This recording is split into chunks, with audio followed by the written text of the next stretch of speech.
Yeah, speak to Steve, please. Yeah, speaking. Hey, man, this is Jake. How you doing, brother? I'm okay. How are you? It's great to hear your voice, man. You ready to hit? Yeah, sure. Whenever you All are. right, let's do it, baby. Okay.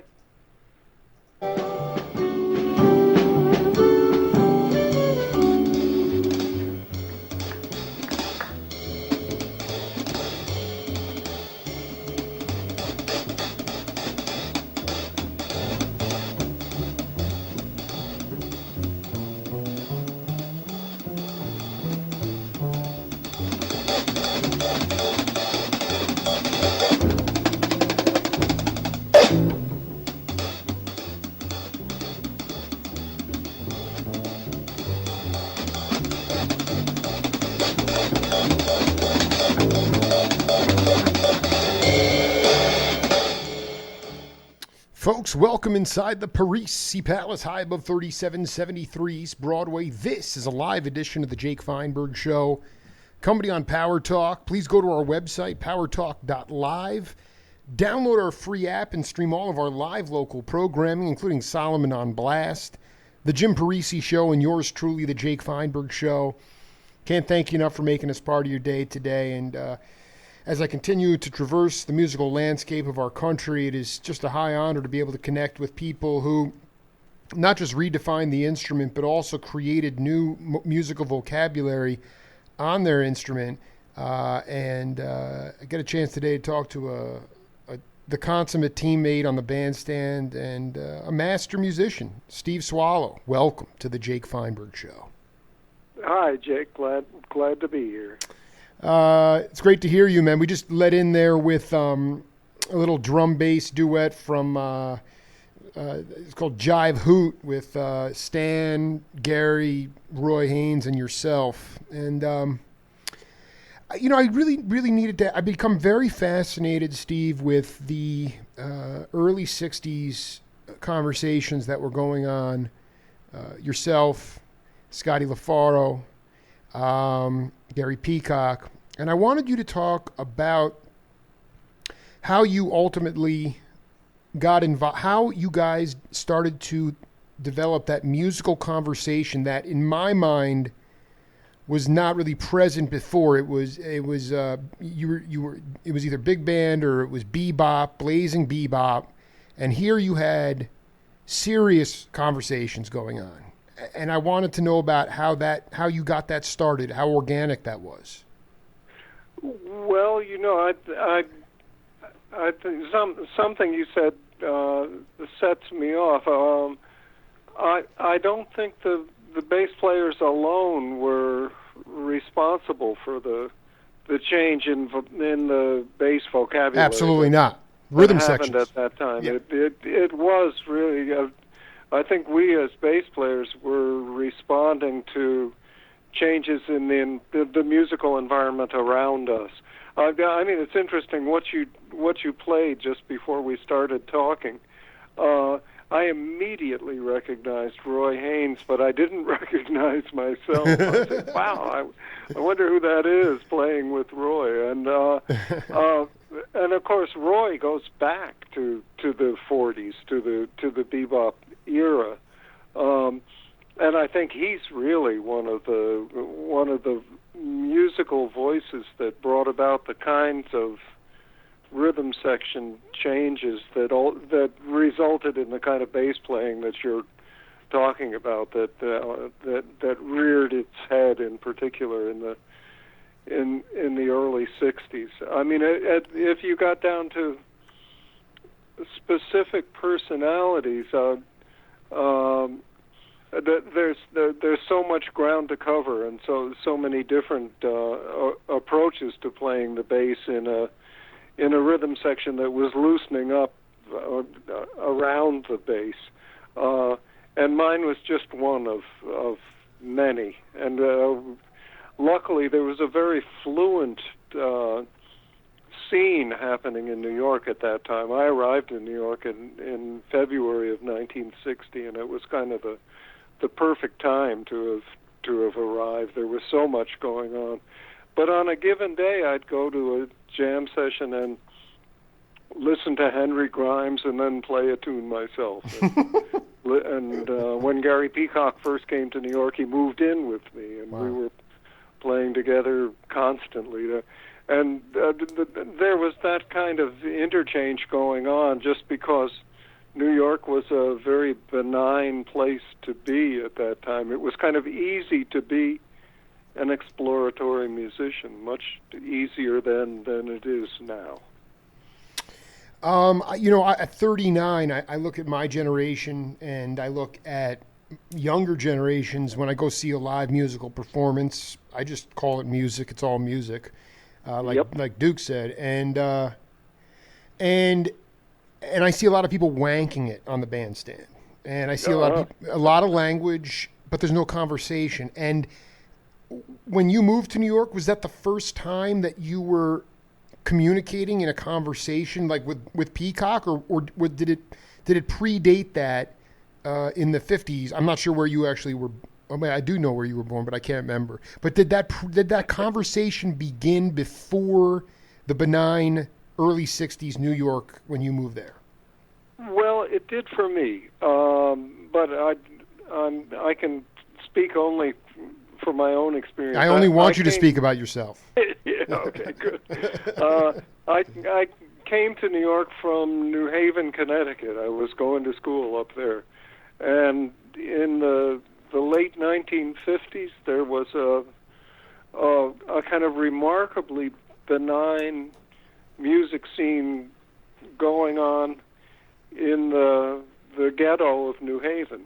There was the main street of that black ghetto was Dixwell Avenue, and Dixwell Avenue was lined with clubs, and the clubs were full of rhythm sections, organ trios, piano trios, horn players passing through all the time. There was a kind of community scene that flourished in all the cities, large and small, in the United States at that time, and continued to do so until the late 60s, when that scene in the black community in particular kind of died out, or it was kind of snuffed out dramatically by the time of the riots. The riots hit small businesses in the ghettos of all the cities in America very hard, and it kind of dealt a death blow to the minority clubs that had thrived and until that time. In any event, you had the white flight going on, right? I mean, that's when people left the cities, and so businesses got hurt by that as well. Yeah, very, very much so. But at any rate, in the late 50s, I was going down to the clubs on Dixwell Avenue and playing all night long, which did a lot to further my exit from school. I know. This is so important because the revelation for me is that Tootie Heath played R&B before jazz. Right. Sonny Rollins did. Charlie Neville did. John Coltrane did. And the blues was right along. So were you playing R&B and blues at that time? Yeah, I was, and also bebop, and there were there was a kind of fluent interchange between idioms going on. I mean, you have to consider James Jamerson, who was the iconic R&B bass player, considered himself a jazz musician and kind of started recording at Motown grudgingly. He wanted to be Paul Chambers, just like everybody else. And the vocabularies were cross-referencing all the time.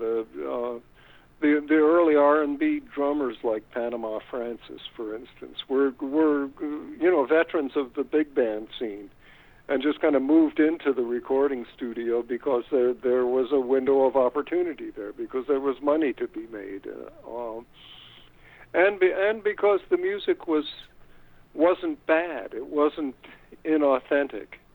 it wasn't exactly jazz, but it was it was deeply moving, heartfelt music, and there was no there was no dishonor in playing that music at all.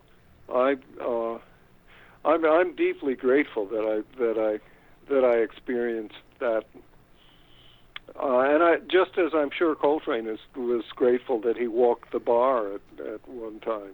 It's good for you. Well, you know, they walked the bar. They played cowboy bars. Cannonball was walking the bar. The guys were packing heat. I mean, the thing is, oh yeah, you know, I mean, there's something though about where today, I mean, I just am a firm. I don't want to bag on, you know, music, but I just don't think that vocabulary in music can grow in academia. And you have cats now that are learning to play jazz, but you guys, the rudiments that you had were rooted in the blues, and that fused with the jazz. Whereas I don't know if cats go back far enough, and they certainly don't have the bandstand experience. I mean, I wouldn't be surprised.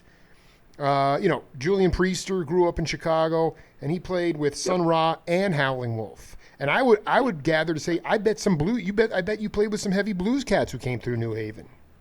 I did. I played with T-Bone Walker. I played with Buddy Guy. I played with a lot of. I cannot. Guys. I knew it. What was that? What is that? Explain. I mean, that's that cross pollination of music, if that's the right word, is intoxicating to me. And I'm searching. Oh, and so. I mean, just listen to Charlie Parker. That's the blues. He's playing the blues.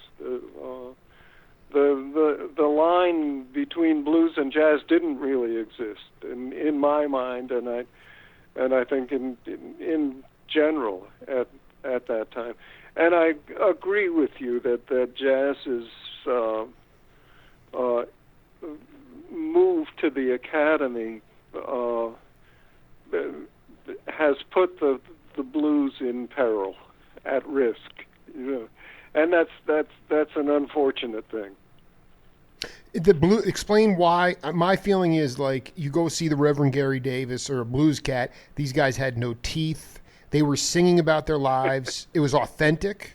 So is that what's at risk? Is this? I mean, it's just hard to sing the blues if you're living in suburbia.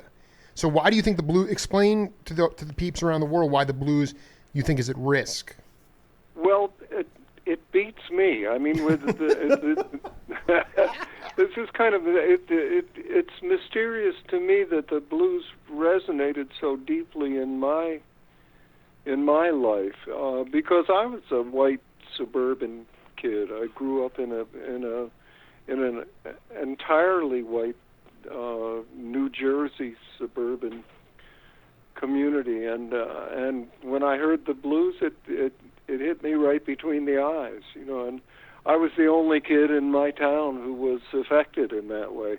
But I've come to realize that there's probably one kid in every suburban town that somehow just hit hard by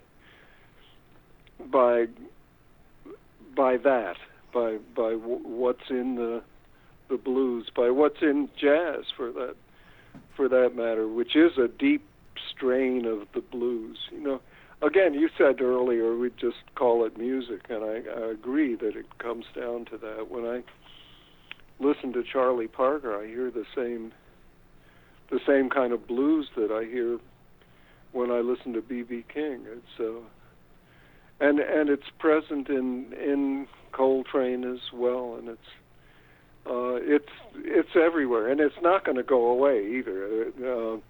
There may be a kind of dilution of that impulse in the music that's coming out of the schools and all of that stuff, but the blues is in no danger of going away.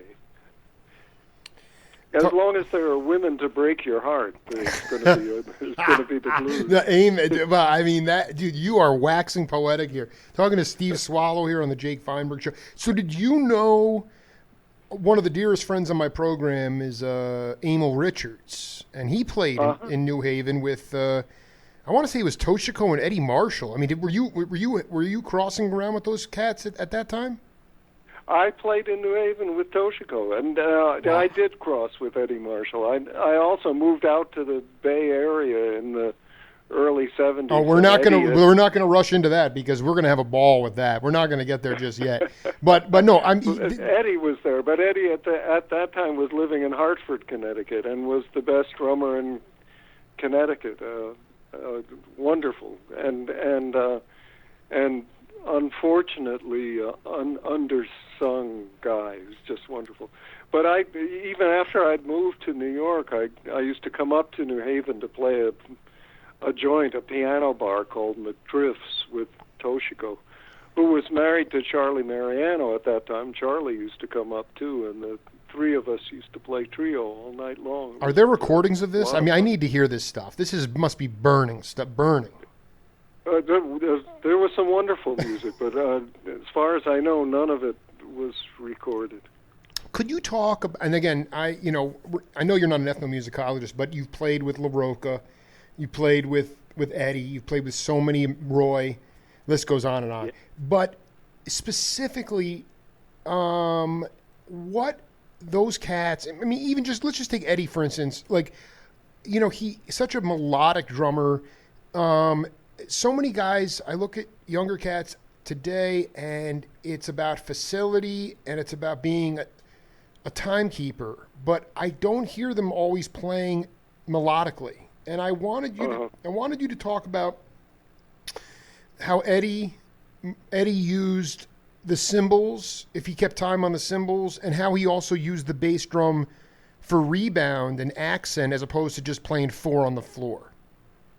Well, of course that's exactly it. What you're saying, and also it plays right into what we're talking at the outset of our conversation. Eddie's playing, as was Roy Haynes's and Pete LaRocca's and many of the guys of my experience in the early '60s and beyond. They were inviting conversation. They were insisting on conversation. What they were doing with the bass drum was not written in a book somewhere at all. When they hit the bass drum, they were inviting a response, and often it fell to the bass player to furnish that response, and then that in turn provoked the next bass drum hit, and so on. That's simply, it was just understood that's how the rhythm section functioned, and it was a departure. It was not the way Tommy Parter and Max played exactly, although what they were playing tended in that direction. I mean, in 1959 played with Kenny Clark. Luckily, Kluk. I'm so grateful for that. Yeah, well, so talk about and experience that kind of conversational environment with him, and obviously that was something he'd been doing since the early '40s, maybe even the late '30s. So we're looking at an evolution that occurred over a period of decades, not something that just sprung to life in the early '60s. It was a process that had been going on for some time, and I think the drummers too, and should rightly be given precedence in this situation. I do think that the drummers were in the vanguard of all of this and provoked what happened on the bass and provoked what happened to the left hand of pianists. And, of course, there were great musicians like Bud Powell and Mingus and so on who had a strong influence on other people on their instrument. But for me, I would have to say it was the drummers who provoked the kind of stylistic evolution that witnessed and participated in the early '60s. And you did it prodigiously too. I mean, I want to go back for a minute to New Haven. When I interviewed Barry Goldberg, organ keyboard player from Chicago, he, Butterfield and Bloomfield. Butterfield grew up in a mixed neighborhood, so the blues was all around him all the time. Bloomfield and Goldberg heard it on the radio, and then they had to go seek and find it. And then they went into those clubs, and that's where they met T-Bone Walker and all these cats who basically raised them. And I'm curious with Swallow, what was it, a radio thing and you had to seek it, or did you said you lived in suburbia essentially. So, I mean, what was that evolution like from the bedroom listening on the radio to getting into the ghetto? And at the time, it was not the ghettos of today, which are, I mean, there's barely any jazz clubs. Yeah. So it was a different kind of ghetto. But were you hip to it, or did you hear it on the radio and then go seek it? I heard it on the radio and went out to find it. I was tremendously fortunate when I was 13 or 14 years old to discover that there were live broadcasts from Birdland that I could pick up. I was 15 miles from New York City, where my suburban home was. So I was at that age, I was listening to Clifford Brown with Lou Donaldson and all kinds of regular Birdland radio broadcasts, Symphony Sid, all of that stuff. And I was having to do it secretly, without my parents' knowledge. Late at night, I just slapped myself to keep myself awake until 1 o'clock in the morning, and then put the radio right by the pillow and lie there in bed and listen to the great bebop musicians of that time. And it was like a siren call. I mean, it just drew me in. But I wasn't able to really experience that music in its environment night after night until I was 20 years old and finally wound up in New York. I mean, I was lucky that as a teenager I was able to come into New York City from wherever I was, from the various schools I was sent to and all of that, and to go to the Cafe Bohemia and hear Miles and Sonny Rollins in that environment. And I was going to Birdland and sitting in the Peanut Gallery and listening to Basie's wonderful band of the late '50s. It was an enchanted time for me. But then everybody when they're 18 years old should be enchanted by something. Maybe. I mean, I feel like I'm getting younger with age, but I got to be honest. Your parents thought the blues was the devil's music? No. Luckily, my father was kind of open to it. My father had played, Big Spiderbeck type jazz as a college. He worked his way through college playing the alto saxophone. And he was encouraging. I lucked out in that regard. But you said you had to wait till your parents went to bed, or you didn't want them to know that you were listening to this music, or it was just late at night. Well, there was considerable resistance to black culture everywhere around me. And any white kid at that time, growing up in the Eisenhower years, was in that position. You had to emphatically seek that music out. It wasn't given to you at all. But I do think in my case the music kind of found me. I mean, the fact that I ended up being a jazz bass player, still to this day, I see it as something that happened to me, not something that I did.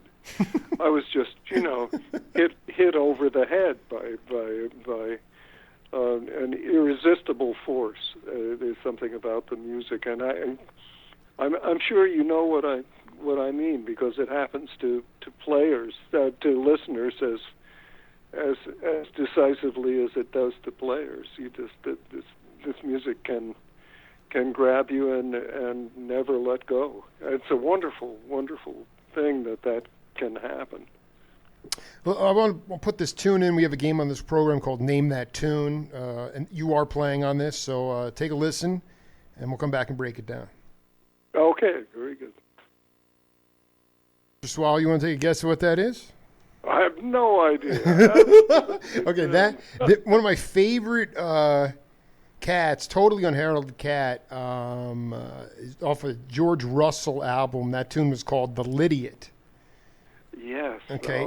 Swallow, Hunt, Dolphy, Dave, the Mercurial Dave Baker, Don Ellis, and George on piano. And 1961 on an album called Aesthetics, which I've never been able to corral on LP. But how did you? So was that your?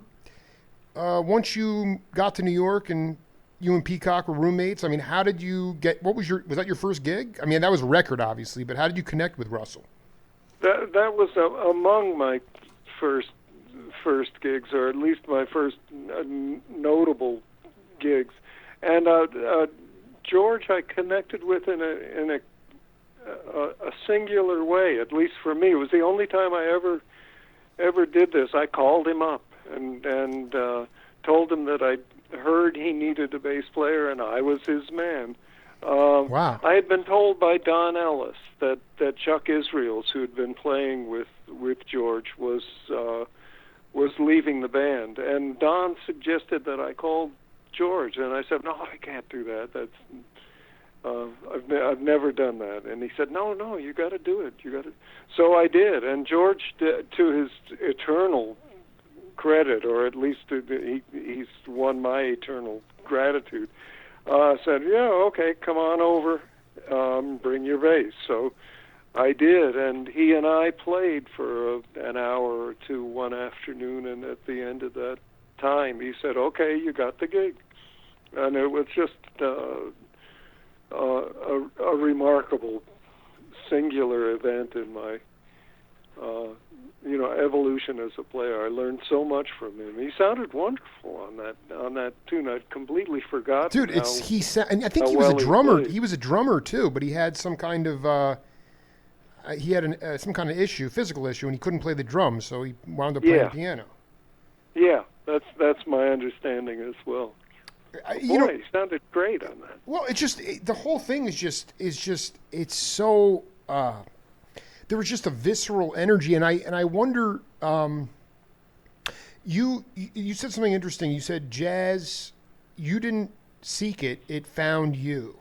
I mean, did you have aspirations? Like, were you getting off on like the burgeoning, like Elvis and Little Richard? Did you want to play rock? I mean, what in some way? I would love you to talk about the spiritual quality of how this melodic improvisation found Steve Swallow. Well, I wasn't at all into Elvis or Little Richard. I had to turn my back on that stuff, and from about the age of 11 or 12 when I discovered jazz music, and that was it for me. And at that time, there was a kind of clear decision you had to make. If you liked jazz, you didn't like Elvis. And it wasn't, in fact, until I was 30 years old and started playing the electric bass that I felt obliged to go back and listen to source material to see what other electric bass players were doing, and discovered that there was a whole lot of music in there that was worthy of my interest, and that my snobism as a jazz musician had been unfortunate and had kind of blinded me to some music that was really worthy of my consideration. Could you give some examples? Because if you were in the ghettos of New Haven, you were not necessarily a snob. Well, that's true enough, but the music that was being played in those clubs in New Haven was essentially bebop vocabulary music with a lot of blues in it. Mm-hmm. But it wasn't rock and roll. It wasn't Elvis, and it wasn't even Little Richard, who was a lot closer in spirit and practice to the organ trios that lined the clubs on Dixwell Avenue in New Haven in those days. But I mean, what happened to me when I was 30 and discovered the electric bass is I went and bought a bunch of Motown records with the intention of checking the bass players out, and ended up listening raptly and avidly, not so much to the bass players as to Marvin Gaye, the singers. Really? This is fascinating. What was it about that? Captivated by, well, Marvin and Otis Redding, who were the two that really affected me most strongly, I think, just phrased so beautifully. And again, I heard there was nothing unfamiliar in what they were doing. The kind of distinctions that are commonly made between what they were doing and what Charlie Parker was doing just aren't really there.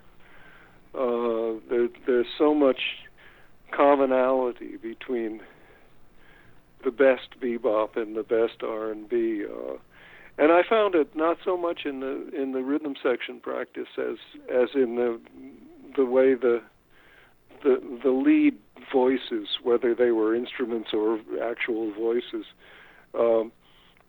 approached phrasing, approached playing with the time, with the groove, all of that kind of stuff. I felt I was on familiar ground,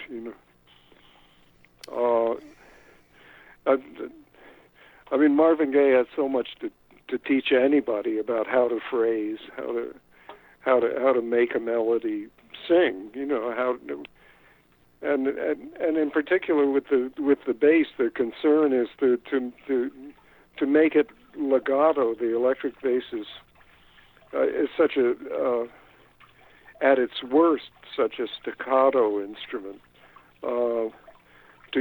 To get it to sing is really a challenge, and I found that listening to the voice and listening to the way the voice phrased was the key to my own phrasing. But it's very and I often find it's interesting, people that guitar players learn rhythm from Hammond B3 players, and you rarely learn from the instrument that you wind up becoming a musician with. And there's just so much going on in my head. Quick question for you. Do you know the first time the electric bass was recorded, and again, I'm sorry to use labels, on a jazz record? Well, I'm not. You probably know better than I, but the source, Monk Montgomery has to be close to the. You're right. You're absolutely right on. I mean, if you want to keep going, you nailed who it was. It was Monk. That's great. Yeah, and the record, it was, I don't know the name of the record, 1953 Art Farmer record. Oh, with wonderful. Monk. So can you talk about the first time you saw Monk playing the electric, like when the Fender bass? I mean, what was it that eventually? Because I love you playing the upright. I mean, I could be totally content the rest of my life if you had never discovered the electric bass, but you did, and I just want to know the first time, was it Monk that you saw playing it, and what was that like? No, in fact, I never saw Monk play live. It was only on record that wow. I became aware of him, and only after I had made the change to electric bass. And again, for me, the change to electric bass was something that happened to me, not something that I did. In fact, I was playing with Gary Burton in the late 1960s, and he and I had a gig at what was the precursor to the NAMM show, the kind of instrument. Sure. What was it called? What was it called at the time? I don't even It was recall. a precursor but it was to NAMM. Yeah, I dig. It was essentially the NAMM, but an earlier incarnation. And the Musser Vibe Company was paying Gary, and Gary was paying me to work with him to play 20 minutes on, 40 minutes off all day at this show that included every known musical instrument manufacturer at the time. And we did it for 2 or 3 days running, and I got incredibly restless and bored after the first few hours of this. And I'd kind of gone around to every booth but the electric instrument booths because I had the typical jazz musician's prejudice against these instruments. And finally, there was nothing left to do, and it was kind of like skulking into a dirty movie or something. I just made sure I kind of loitered around the Fender booth and waited until I was sure nobody saw me, and then slipped in and touched. And it was actually the Gibson booth, not the Fender booth. And touched an electric bass and fell in love. And it was my immediate response. My brain was saying, "No, don't do this. Don't do this." And my hands were saying, "I love this. I love the feel of this instrument." And it was a quandary that I had been put into. I loved this instrument that was not at all well regarded in the jazz community. And what am I supposed to do? I had no desire whatsoever to change my vocabulary to become a rock and roll musician or a rhythm and blues musician. I wanted to continue to do exactly what I was doing, but I wanted to do it on the electric bass because there was just something irresistible about the feel of the instrument, the response of the instrument. It just resonated with me. And that's been a kind of lifetime issue, is how to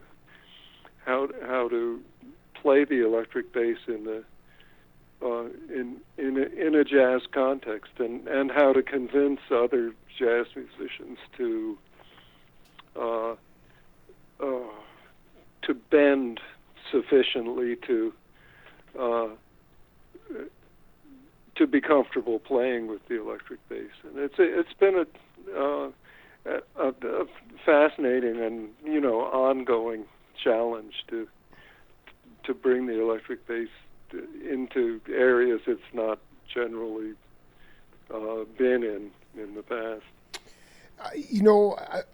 I wanted you to go. Can you talk about? Was it easier to I've interviewed Chuck Rainey a bunch, and you talked about Jamerson being a big fan of his.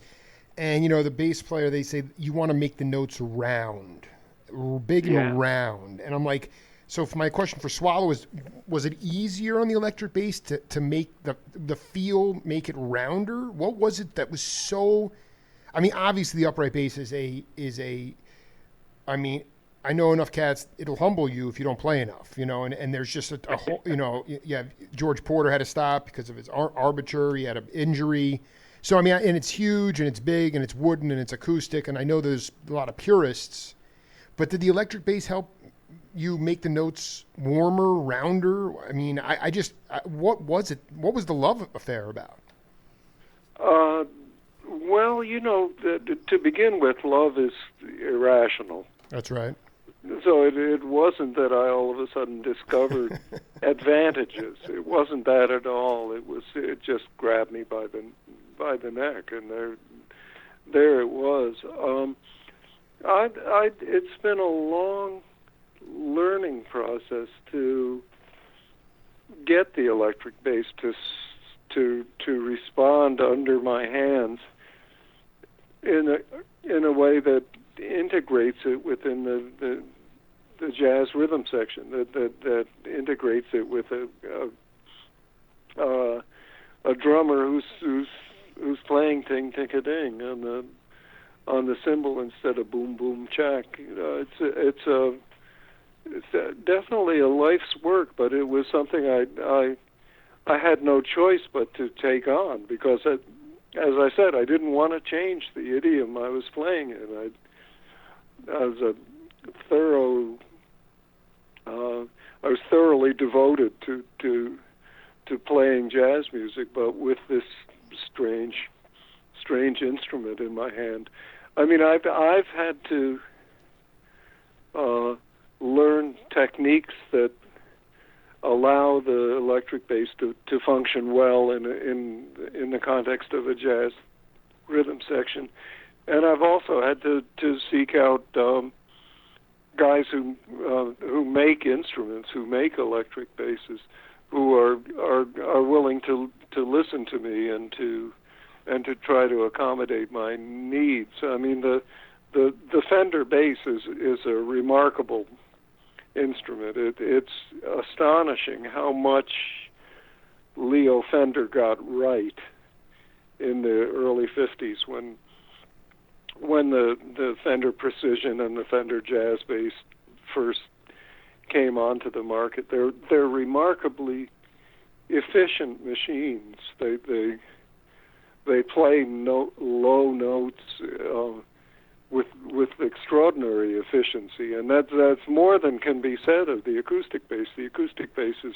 full of the kind of personality that makes it difficult to play a major scale over 2 octaves evenly, with each note exactly is shaped exactly like its predecessor and the one that follows. You know, that's the electric bass can do that. The acoustic bass doesn't do that. But on the other hand, every acoustic bass has a singular personality, and part of what's the wonderful journey of being an acoustic bass player is finding your instrument. You know, finding in effect your mate.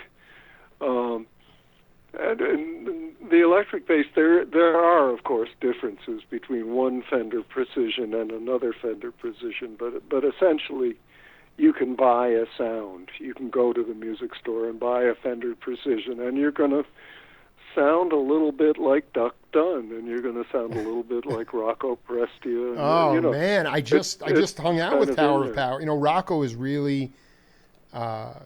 is not doing well health-wise right now. I'd heard something to that. He's not able to make the tour this trip, but I love that you brought up Duck Dunn, because I was like, I bet Swallow was getting off on the Stax stuff too. Very much so. Al Jackson and him were doing some cooking the group. But I'm curious about this. So the precursor to the NAMM show, Swallow dives into the electric booth. You find the electric bass. Did that tempt Gary to plug in the vibraphone and get because I mean you guys did Good Vibes like a year later, and that was like part electric but mostly electric. Well, I think it was a kind of lucky coincidence that I was playing with Gary at that time, because he was very much aware of musics that used the electric bass. He was for one thing a huge Beatles fan, loved the Beatles. He was just young enough to have discarded the kind of prejudices that people even my age, that is to say 4 or 5 years older than Gary, had about any kind of rock and roll, that kind of stuff. And Gary was, at the time I discovered the electric bass, was deeply immersed in the Beatles and country music, in general. Yeah. Oh yeah, just everywhere. Yeah, and country music. He had played with Hank Garland and all of that stuff. And not too long after I'd actually begun playing the electric bass on the gig, with Gary's approval and even encouragement, Larry Coryell joined the band, and Larry had a lot of information about electric music that was valuable to me. And, of course, I remember the first time I heard Jimi Hendrix. It was a revelatory experience. I was driving in a van with Coryell and Gary Burton across the Golden Gate Bridge. It couldn't have been more dramatic when, Purple Haze came on the radio. And, electric music just got a lot bigger for me. By the time we'd reached the end of the Golden Gate Bridge, I'd been had. It was. But I was lucky in that the environment was shifting at that time, and the possibility of playing the electric bass was opening up, and playing the electric bass in jazz was, I think, opening up for the first time. And jazz music and the rock and roll of that time were coexisting to a certain extent, to a greater extent than they do now. The Burton Band, when I was in it, opened for Cream and Electric Flag at the Fillmore in San Francisco. I know you're already. These are questions that were bouncing around my head, and I knew. You hear about Charles Lloyd's band playing with Tiny Tim and Jefferson Airplane and all these amazing smorgasbords of music, and I'm like, Burton's. There's no doubt that Swallow was at the Fillmore West with like the Sons of Champlin, can you talk about the Bill Graham and how that? Did you play the Fillmore East first or the Fillmore West first? The West first, before there was the East. And Bill Graham was a jazz fan. Huge music fan, yeah. He was a music fan, yeah, right. But he was well aware of the young jazz bands that were rising up at that time in the early '60s, and he very often at the Fillmore West there was a 3-band bill. And he would make the opening band a jazz band, and then the 2 succeeding bands, rock and roll bands. Right. Right. It was again a revelation to me just to hear the volume at which Cream played. I'd never heard music that loud before. It was Jack Bruce. Jack Bruce was also an upright player for many years. Yeah, right, and knew his way around jazz vocabulary. Eric Clapton did not. Eric was a blues player. Absolutely. With no jazz in there. But Jack and Ginger had both played at Ronnie Scott's and were crossing back and forth between those communities, as were many people at that time. And the Burton Band was experimenting with vocabulary that was foreign to the pure post-bop idiom that was going on at that time. But then again, so was Cannonball's band. It was a time when distinctions between musics were breaking down. Absolutely. Were being broken down forcefully. So can you talk about, people will talk to like Larry Klein, people like Tommy Coster, who played with Santana, and they talk about the most exhilarating thing hearing Miles's group from '65 with Tony and Ron. They'd start out playing American Songbook, like My Funny Valentine. You play the head, and then they'd leave the head of the tune, and then ultimately the rhythm section would break up the time, and they would break up the form, and then they would come back in. And that was for a lot of jazz cats that were younger, just getting their feet wet. That was completely revolutionary. And can you talk about so that was Miles's quintet, but like with Roy, even though we let in and that was kind of a drum bass, very brief one. Can you talk about how you work the breaking up time, breaking up form? I find today one of the issues when I go see jazz. Well, number one, jazz is supposed to be blue collar music, but you go and it's extremely, at least in this country, it's you go to a place in New York, it's very upper crust, but it's very formulaic. You start with the guitar solo, then you get an organ solo, then you get this, and then you're done. And can you talk about breaking up time and form in the swell and and the drummer that you got off on doing that with the most? Yeah, sure. Well,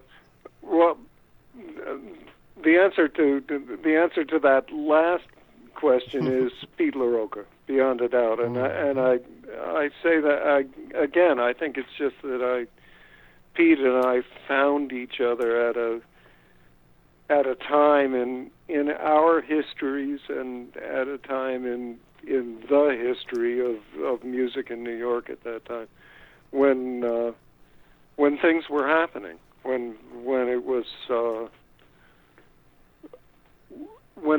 easy to break rules. It was easy to go as far out on a limb as you chose to go. There was an atmosphere on the bandstand that not only encouraged that but demanded it. Demanded it. They demanded it. Yeah, and this was the infection was not contained in the rhythm section. The horn players were feeling it too. They were eager for the kind of surprises and for the kind of sense of uncertainty that hadn't been there a few years before. Guys like Blue Mitchell and Junior Cook, just to pick some guys at random, who are two of my very favorite players. The best. Wanted the kind of reassurance that they would get from Gene Taylor. The way they played wanted that and needed that. But the players that Pete LaRocca and I were experiencing, piano players like Paul Blair, Steve Kuhn, and horn players like Pharoah Saunders, whatever. They were looking for something else. The time was ripe for something else. Beyond that, Pete LaRocca is also one of the great undersung drummers of all times. The drummers are, in my opinion, the intellectuals in the music.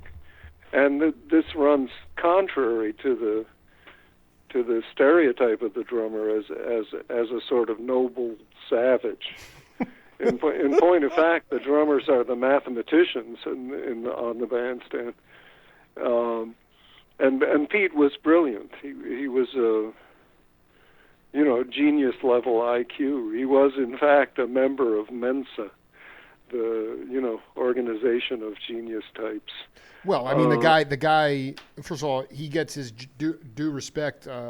Joe Chambers and Steve Kuhn and yourself have all name dropped. Actually, before the world caved in on him, when I interviewed Bill Cosby, he mentioned him. And the thing is, LaRocca got sick and tired of making other people famous off their albums, which is why he walked away he became a lawyer, a cab driver. Yeah. But, yeah, indeed.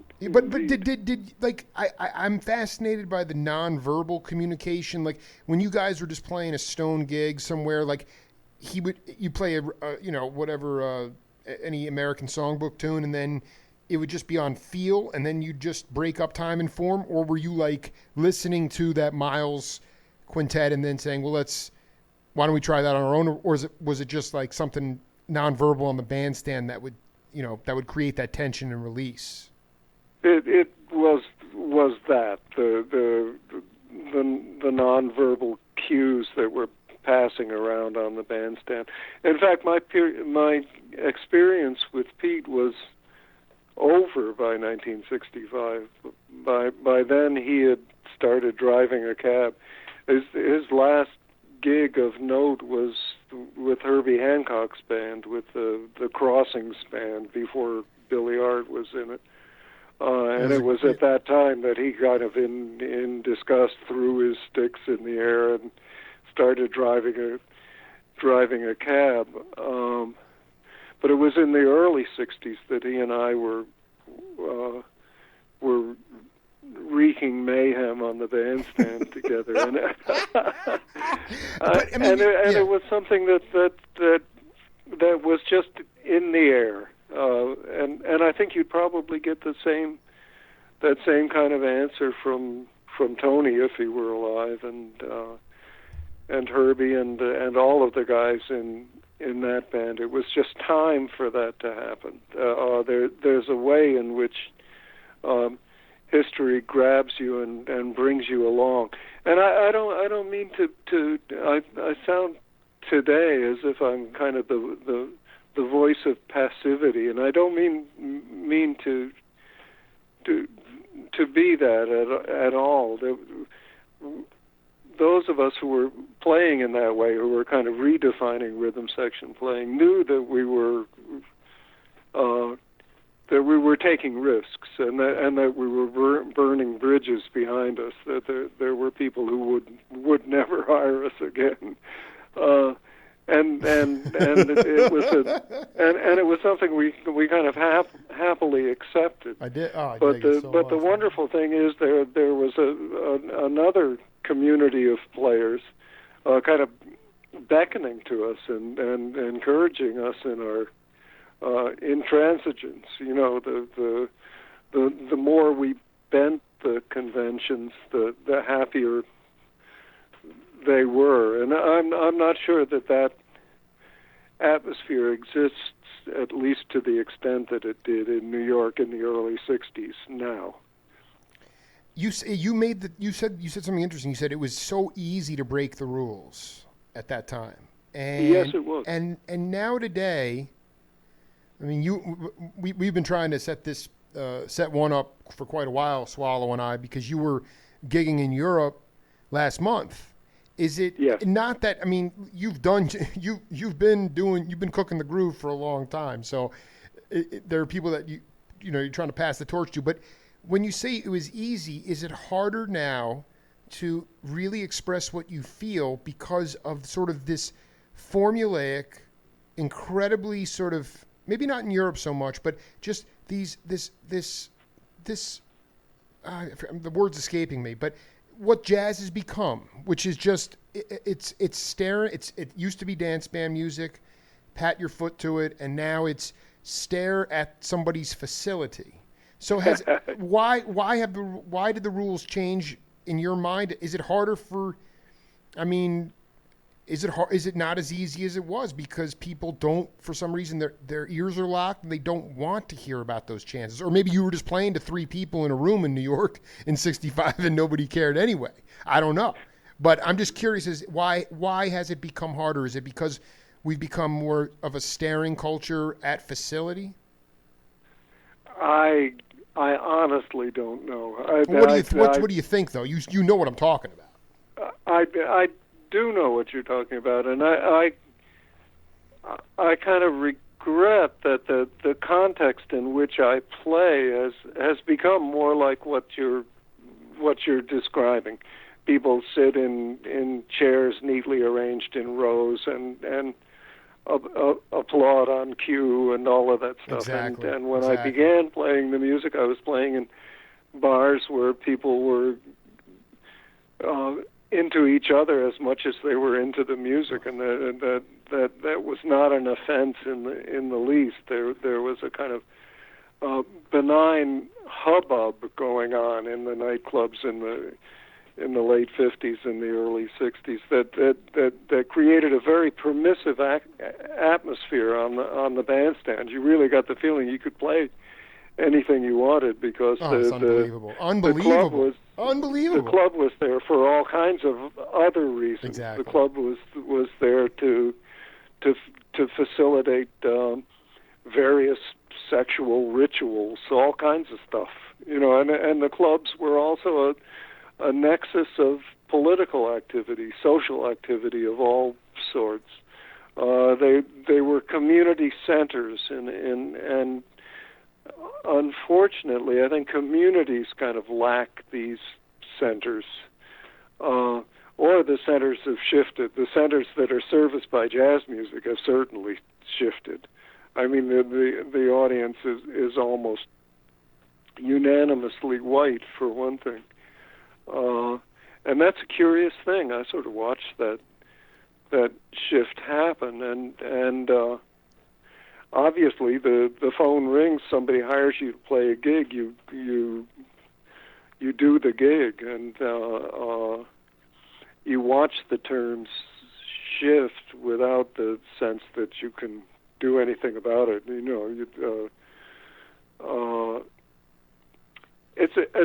I think the answers to the questions you're raising, which are really important questions, have as much to do with extra musical things as they do with musical things. I think they have to do with social and political issues, and that opens up a huge area in which to talk about. Well, I think I just want to. Can you give an example of political? First of all, you also blew my mind talking about this sort of like sexual. I thought you were going to go in the drug area where it was, clubs there were multi-purposes for the jazz clubs, but you're telling me there were orgies at jazz clubs? What was the sexual? I'm really. This is just like feeding my fantasy. Yeah, right. I mean, this is mind blowing to me. So that, and also, what is you saying that if it gets, like you said, I forget the word you used about you and La Roca, just carnage in the early '60s. If people start becoming themselves too much, that's scary for politicians. Is that what you're getting at? I mean, I'd love you to break this down. Well, that's a good thought. I do think political order relies on an atmosphere of restraint. And jazz music at its best discourages restraint. Mm-hmm. But the occasion in which jazz music is played, or in which I play jazz music these days, is as we started to describe earlier, not unlike the context in which so-called classical music is played, and the context in which jazz music is appreciated has changed. People write doctoral theses about it and that kind of stuff. It's become classicalized and intellectualized, where before it was just a raw, living, breathing organism the vocabulary is being driven on the bandstand. That was your generation through and through. Well, yeah, but that being said, Lester Young, Charlie Parker were among the greatest intellectuals of the 20th century. There's no doubt about that. Oh, no doubt. No doubt. But the context in which they arose was not the Academy at all. So there's a kind of disconnect there, and I don't know what to make of that. It's okay. You know what it is? It's just there's a supply and demand issue. I mean, you have so many cats that are deeply well-schooled, that have tremendous facility, but there's no real touring circuit in the States anymore, per se, where you used to have these relentless touring circuits back and forth. You went, you did them, and that's where you develop individual sound. So, Kenny Burrell can have I love the cat, and he's the head of the jazz program at UCLA, and the guys can have a jam session in the auditorium at UCLA, but it's not like being at the IT Club for 3 weeks or 4 weeks. Not at all, no. And I think that's a good point, because it goes to the context in which the music is created, not only publicly but Absolutely. But in the woodshed, and the in 1960, when I started making a living as a jazz musician, the club scene, and there was no concert scene, so that's where you made your living. Was the gigs were from 9 at night to 3 in the morning, and generally 5 sets. It was an exhausting, grueling night's worth of music, and also an exhilarating and fantastically rewarding night. Insane! Night It's of insane, music. man. 5, 6, unbelievable. Yeah, it's a lot of playing. So you weren't doing a whole lot of analytical practicing during the day. You were giving your poor wounded chops a break. Oop, just a second. There comes Carla Bley. No problem. No problem. Yeah. I'm gonna have to wrap this up in a few minutes. Do you think we got a few minutes? No, I just want to say. At any rate, yeah. the point I'm making, the music was made.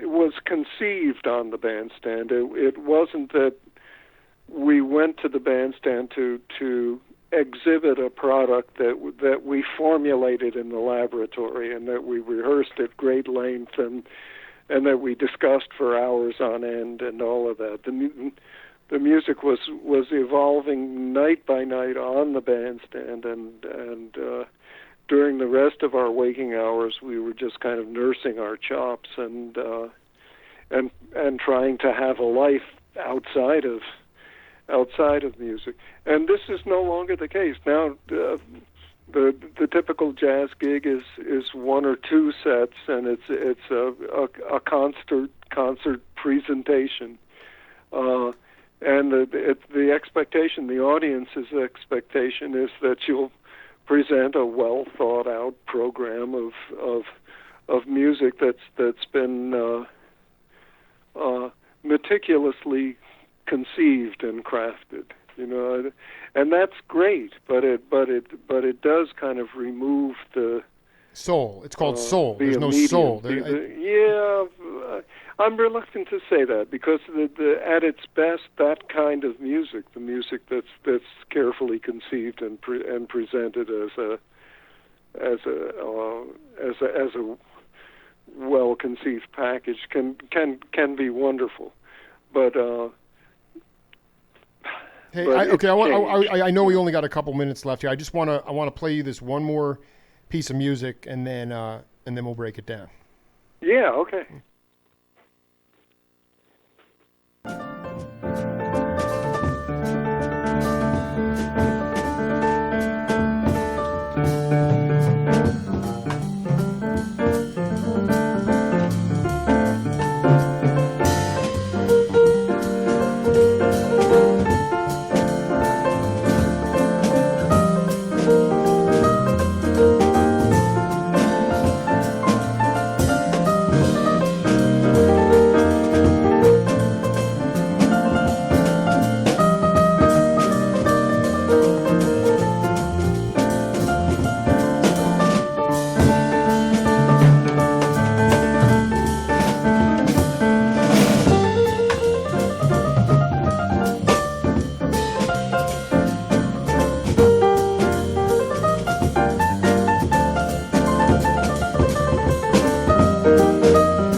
Well, that was Steve Swall. You know what that is?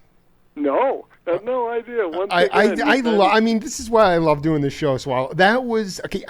This is, and we can wrap set one on this story. We've already vetted Bill Graham and the Fillmore West. This was Banana and the Bunch, Vecchio Nanner, Joe Bauer, Steve Swallow. That tune was called The Great Blue Heron, and I've never been able to get my hands on this record, but I've known about it, but I had no idea that you were on it. And I said, that's when I knew that when Burton, that's when I knew you were cooking with the Youngbloods out there. So please talk about how you connected with Banana, Vecchio Nanner, because this album cooks. You're playing electric bass. It's cooking, man. Yeah, it's a wonderful. I haven't heard that. I'll send you the track. It's so great. Yeah. In decades, it's wonderful. I connected with them when I moved to the Bay Area, to north of San Francisco in Marin County. I moved to a legendary town called Bolinas. It was full of poets, wonderful poets, and I was right down the coast from where Banana and Joe Bauer, the drummer, lived. They were 2/3 of the Youngbloods. Oh my God! I cannot believe that you were living with these post-beatnik. You were with these. What other poets were there? Robert Creeley was there. Lawrence Ferlinghetti was out there. Joanne Kiger, a wonderful bunch of poets. Gary Snyder was coming through all the time. It was a wonderfully vital scene to be living in, and not least was the chance to play with Banana and Joe Bauer. I actually met them through my bass playing friend Jack Gregg, who was a New York bass buddy of mine, and who was friends from his youth with Joe Bauer, who came from Memphis, I believe. But did Jack Gregg have any relation to Bobby Gregg? No. No. So I mean, I'm just trying to get my hands on this. You, were you also like playing? I'm sorry. What year did you move out there? 72. 70.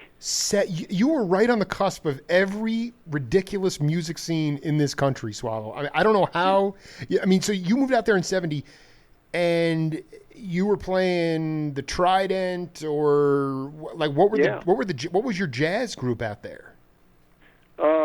Well, I had been playing the Trident for weeks on end with Burton's band before I moved out there, and in fact, I developed an infatuation with Marin County during the time I was working out there with Gary Burton. And when I wanted to leave New York, the place that appealed most to me was Marin County, and I just kind of went out there with hope in my heart and little else, and found my way into a music scene, and it was a kind of seminal time for lots of stuff. I got to hang out with the Jefferson Airplane and to go to lots of Grateful Dead concerts and to play with the guys from the Youngbloods a lot. And on the other hand, I was also playing with Art Landy, who's a wonderful piano player. Oh, Art Landy, are you kidding me?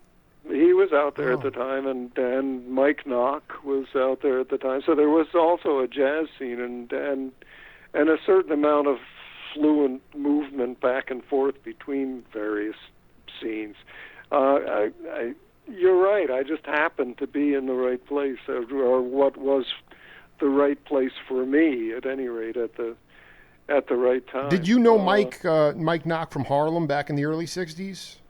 No, I didn't. I met him out there. I knew of him, and we had, we'd been in the same room with each other on occasion on the East Coast, but I didn't know him at all until I came out to San Francisco. But then we heard that each other was there through the grapevine, and I forget who made the phone call, but one of us called the other, and before we knew it, we were playing together.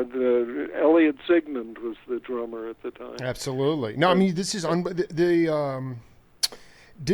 just before I let you go, did you play with any of the electric drummers like Buddy Miles. I mean, because there were these guys living on houseboats out there. There were these hippie communes everywhere. I mean, all the cats were there, and I'm like, Swallow, if you're just getting, you just had the NAMM show thing. You're playing the electric bass, and the John Conn's out there. All these ridiculous guys. I mean, did you play with any of the who were some of the drummers you got to play with from the rock side? No, very few of them. I wish I had played with Buddy Miles. I loved Buddy Miles, but I didn't. We touched on Eddie Marshall earlier, and he was in the Bay Area at the time, and was in fact, I think, my favorite drummer out there. Wonderful drummer, but he was unwilling to go on the road. It was just kind of,